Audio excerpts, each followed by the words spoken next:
नमस्कार दोस्तों। मुझे एक कमेंट आया था कि उनकी कार एसी ऑन करने पर ओवरहीट हो जा रही है। तो एसी ऑन करने पर ओवरहीट होने की एक वजह ये हो सकती है कि जो कार का एसी कंप्रेसर होता है वो बेल्ट के थ्रू घूमता है और वो बेल्ट कनेक्टेड होती है कार के इंजन से, यानी कि जो कार का इंजन स्टार्ट होता है तो उस बेल्ट को घुमाता है।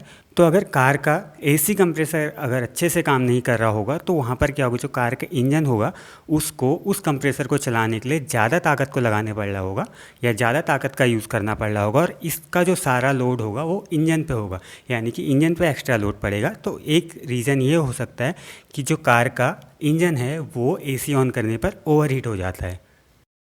और इसकी दूसरी वजह हो सकती है कार का कंडेंसर।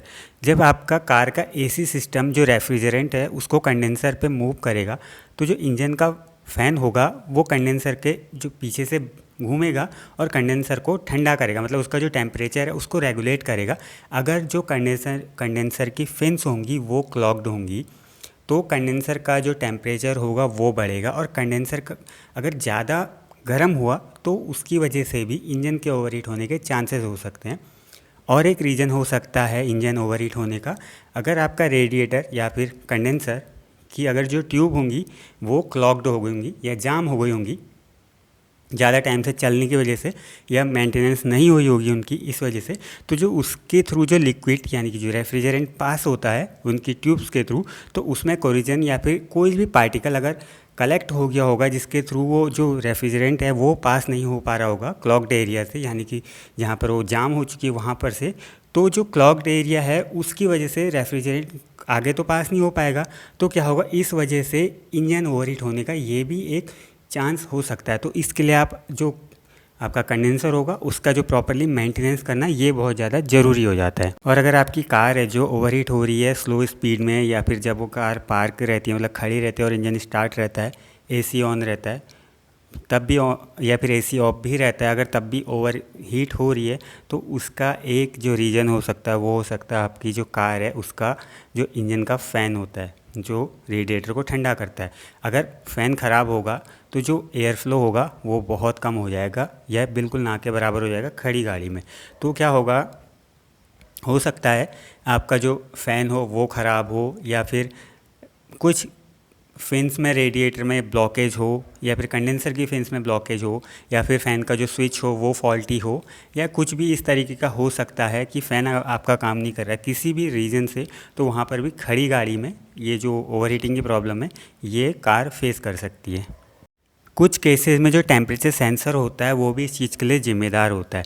देखिए, जो आपका कूलेंट का टेम्परेचर होता है वो मेजर होता है जब डैशबोर्ड पे इंडिकेटर होता है। कई बार क्या होता है ना, टेम्परेचर सेंसर में फॉल्ट की वजह से वो गलत रीडिंग दिखाता है कि मतलब आपका इनएक्यूरेट जो डैशबोर्ड रीडिंग होगी इंडिकेटर की वो जो टेम्परेचर सेंसर की वजह से वो इंडिकेट करेगा। और कई बार क्या होता है, जो टेम्परेचर सेंसर अगर ख़राब है लेकिन वो रीडिंग नॉर्मल दिखा रहा है लेकिन आपकी गाड़ी का जो टेम्परेचर है वो राइज़ हो रहा है, यानी कि वो बढ़ रहा है।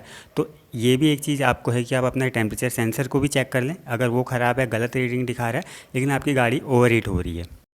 अब बात कर लेते हैं कि कार एसी ऑन होने पर अगर आपकी गाड़ी ओवरहीट हो रही है तो उसका सलूशन क्या हो सकता है। देखिए, कई बार क्या होता है, जो रेफ्रिजरेंट होता है यानी कि जो गैसेस हम डालते हैं रिफ़िल करते हैं एयर कंडीशनर सिस्टम के साथ, यानी कि जो पर्टिकुलर गैस कंपनी कहती है डालने को, कई बार उसके अलावा अगर आप कोई दूसरी ऐसी गैस डाल देते हैं जो उस पर्टिकुलर मॉडल के कंप्रेसर या एसी सिस्टम के लिए नहीं बनी होती है, तो वहाँ पर भी क्या होता है, अगर आप नॉट कॉम्पेटिबल जो कंपेटिबल गैस नहीं होती है एसी सिस्टम के लिए वो डाल देते हैं तो इस वजह से भी हो सकता है कि जो आपका एसी सिस्टम है वो माल फंक्शन करे।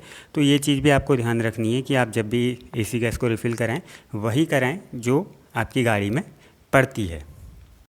इसके अलावा जब आपकी गाड़ी ठंडी हो, ये चीज़ आपको गर्म गाड़ी में नहीं करनी है, ध्यान रखिए इस बात का हमेशा। मतलब कार के टेम्परेचर से रिलेटेड, कार की जो ओवर हीटिंग से रिलेटेड जितनी भी सारी चीज़ें वो आपको गर्म गाड़ी में नहीं करनी, ये चीज़ आप ध्यान रखिए, ये आपको नुकसान पहुंचा सकती है।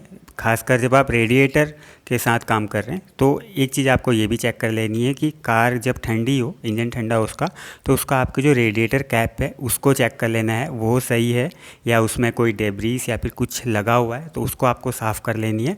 और रेडिएटर का प्रेशर चेक करवा लेना है। देख लेना उसमें कहीं से कूलेंट लीक तो नहीं है। अगर ऐसा है तो आप कहीं से कोई होस ख़राब है या फिर किसी क्लैंप से अगर कोई लीकेज है तो वो सब आपको चेक करके वो भी आपको चेंज कर लेना है या फिर उसको सही कर लेना है। इसके अलावा सबसे ज़्यादा इम्पोर्टेंट चीज़ जो है, जो कई लोग गलती करते हैं, रेडिएटर में सादा पानी डाल के, यानी कि नल का पानी डाल के, वो चीज़ आपको नहीं करनी। हमेशा अपनी कार में सिर्फ कूलेंट का ही यूज़ करें। कूलेंट यूज़ करने का एक फ़ायदा ये रहेगा कि आपकी जो गाड़ी का जो टेम्परेचर है वो मेंटेन रहेगा, कार ओवरहीट नहीं होगी। और सबसे ज़्यादा इंपॉर्टेंट चीज़ जो है कूलेंट यूज़ करने के पीछे, वो है कि आपकी गाड़ी के जो पार्ट्स होंगे, जैसे कि जितने भी पाइप्स होंगे या मेटल लाइन होगी या इंजन का इनर पार्ट होगा, जहाँ जहाँ भी वो कूलेंट सर्कुलेट होता है वहाँ रस्टिंग नहीं होगी, तो आप कूलेंट का ही यूज़ करें। एसी से ओवरहीट होने वाली यहाँ पर बात चल रही है, तो अब ये ज़रूरी हो जाता है कि आप अपना एसी कंप्रेसर भी ज़रूर चेक करें।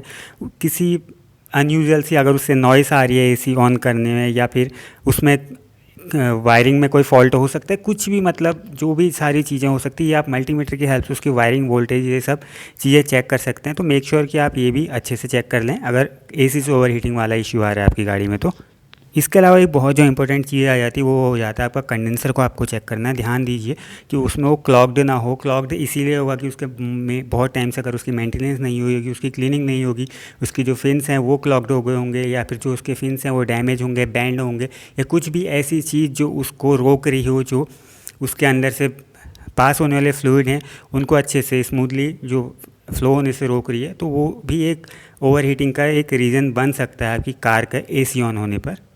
इसके बाद बात आ जाती है आपके वाटर पंप की। वाटर पंप को आपको चेक कर लेना कि उसमें कोई डैमेज है, वो अच्छे से काम नहीं कर पा रहा है, या फिर कोई पुली आपकी लूज़ है, या फिर उससे अलग तरह की कोई आवाज़ आ रही हो, या फिर आपकी कोई बेल्ट लूज़ है, तो ये चीज़ भी आपको चेक कर लेनी। क्योंकि वाटर पंप ख़राब होने से भी जो कूलेंट है, ऑब्वियस सी बात है, कूलेंट सप्लाई नहीं होगा, सर्कुलेट नहीं होगा, तो आपकी कार ओवरहीट हो जाएगी। वो तो फिर एसी ऑन हो या फिर एसी ऑफ हो, किसी भी कंडीशन में गाड़ी ओवरहीट हो सकती है।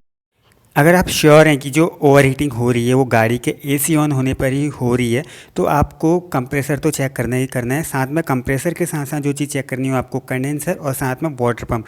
अगर कार का इंजन हीट अप होना स्टार्ट हो रहा है जल्दी से क्योंकि एसी ऑन हो रहा है, तो क्योंकि इंजन जो है उसको और ज़्यादा हार्डवर्क करना पड़ा। हार्डवर्क इन द सेंस कि जो आपका कंप्रेसर है, कंप्रेसर अगर फॉल्टी है, उसको चलाने के लिए आपकी जो कार का इंजन है उसको और ज़्यादा ताकत लगानी पड़ रही है। देखिए, एक तो छोटे इंजन होते हैं जो 800 सीसी 1000 सीसी होते हैं, उनको ऑलरेडी वैसे ही प्रॉब्लम होती है, मतलब वो ऑलरेडी सफ़र करते हैं जो कंप्रेसर को चलाने के लिए। लेकिन अगर कंप्रेसर ख़राब हो जाए इस ऐसे में, या फिर जो कंडेंसर अगर ब्लॉक्ड हो, तो तब कार का जो इंजन होता है उसको और ज़्यादा मेहनत करनी पड़ती है चलाने की। तो एक रीज़न ये भी हो सकता है कि कार का जो इंजन हो रहा है वो ओवरहीट हो जा रहा है। तो ये सारी कुछ चीज़ें थी जो मुझे लगा मुझे आपके साथ शेयर करनी चाहिए।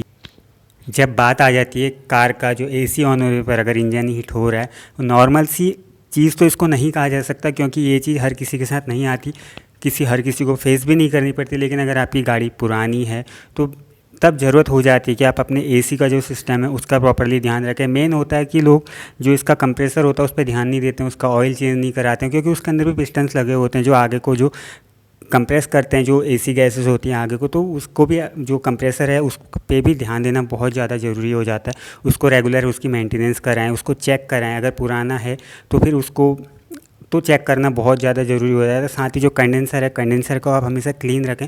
आपको कुछ ही नहीं करना है, कहीं नहीं ले जाना है, खुद से या गार्डन होज की हेल्प से उसको क्लीन कर सकते हैं। तो ये सारी कुछ चीज़ें थी जो आपकी गाड़ी के इंजन को स्मूथली रन होने में तो हेल्प करेंगी। साथ ही जो एसी का सिस्टम है आपकी, उसमें भी आपको बहुत ज़्यादा हेल्प करेंगी। ज़्यादा से ज़्यादा आप अपने जो आपका कंडेंसर है उसको आप क्लीन कर लीजिएगा। मैंने इस पर भी वीडियो डाला है। तो ये आपके जो एसी होगा उसमें एक प्रॉपरली एक अच्छी हवा, आपको ठंडी हवा बिल्कुल आपको मिलती रहेगी। और साथ ही जो आपका एसी का जो सिस्टम होगा वो भी इसकी वजह से अच्छे से काम करेगा। तो उम्मीद है आपको वीडियो पसंद आई होगी। मिलेंगे नेक्स्ट वीडियो में ऐसे किसी टॉपिक के साथ। तब तक के लिए नमस्कार।